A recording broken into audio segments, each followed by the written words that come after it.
Gautama Buddha once said, "By oneself is evil done, by oneself is one defiled, by oneself is evil left undone, by oneself is one purified."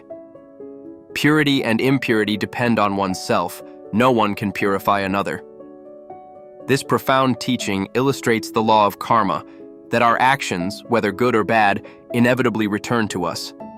Throughout his life, Buddha explained karma through parables and real-life events, demonstrating how the energy we put into the world eventually shapes our destiny. Today, we explore a true story from Buddha's life that reveals how karma manifests and teaches us to be mindful of our deeds. The story of the miserly farmer and the generous monk. One day, while traveling with his disciples, Buddha arrived in a small village. There, he encountered two men who lived very different lives. One was a miserly farmer named Devadatta, who refused to share his food or help anyone in need. The other was a kind-hearted monk named Kassapa, who devoted his life to serving others, sharing whatever little he had. Devadatta's greed and cruelty. Devadatta was known for hoarding his wealth. Despite having vast fields and abundant harvests, he refused to give food to beggars or help struggling villagers. One day, a poor monk approached him, asking for alms. Devadatta sneered and said, "Why should I give my hard-earned food to someone who does not work? Go earn your own." He then threw a few rotten grains at the monk and walked away laughing. Kassapa's generosity. Kassapa, on the other hand, lived with very little but always shared whatever he had. When he saw someone in distress, he helped without hesitation. One day, a hungry child approached him, and though he had only a single bowl of rice for himself, he offered half of it to the child, saying, "May you be nourished and find peace." Buddha's teaching on karma. When Buddha heard of these two men, he gathered the villagers and said, "Just as rain fills the rivers and rivers fill the ocean, acts of generosity fill the heart with boundless joy. The wealth you give is not lost, it returns to you in ways greater than gold."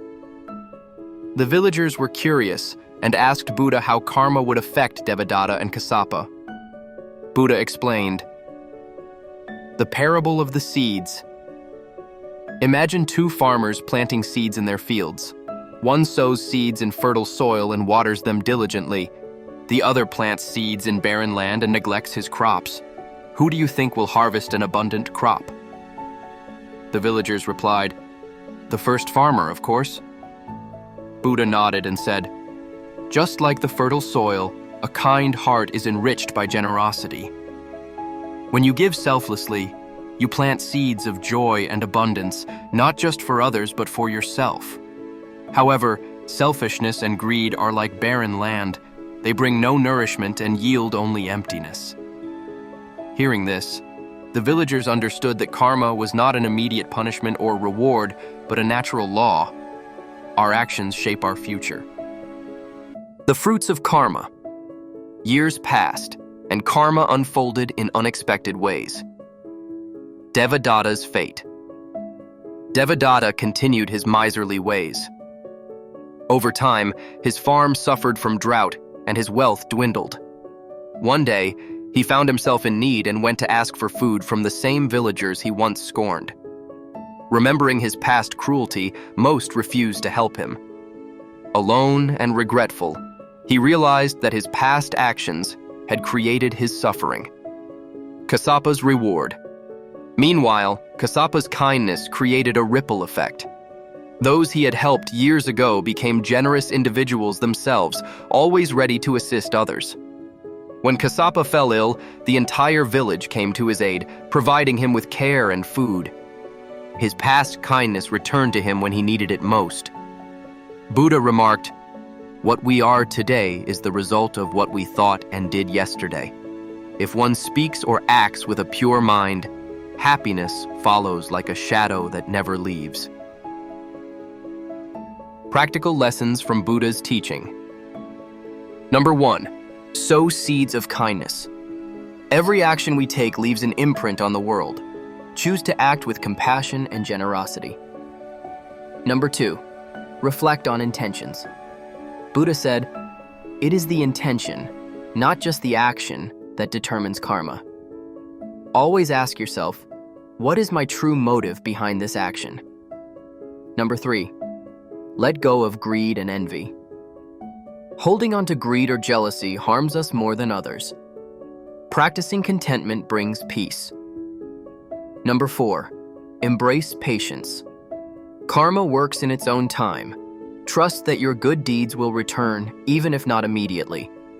Number 5, be mindful of your words. Buddha reminded us, words have the power to both destroy and heal. When words are both true and kind, they can change our world. Speak with care. Moral of the story.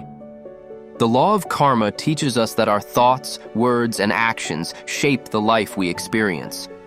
Whether we choose kindness or cruelty, generosity or greed, our actions inevitably return to us.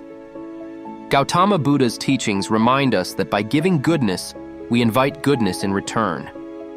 By sowing positive seeds, we cultivate a life of joy, harmony, and fulfillment. Conclusion. Buddha once said, "What we think, we become. What we feel, we attract. What we imagine, we create." The law of karma is not about punishment or reward. It is about cause and effect. If we act with compassion, integrity, and generosity, we create a world filled with peace and happiness. If we act with greed, anger, or selfishness, we create suffering for ourselves and others. Take a moment today to reflect. What seeds are you planting in your life? Are they seeds of kindness, wisdom, and peace? By making small but meaningful choices every day, we can shape a future filled with love, prosperity, and joy. If you found this story inspiring, please like this video and subscribe to our channel for more wisdom from Buddha's teachings. Share in the comments. What act of kindness will you do today to create positive karma? Let's inspire each other to spread goodness, one action at a time. Thank you for watching, and stay tuned for more enlightening stories and lessons.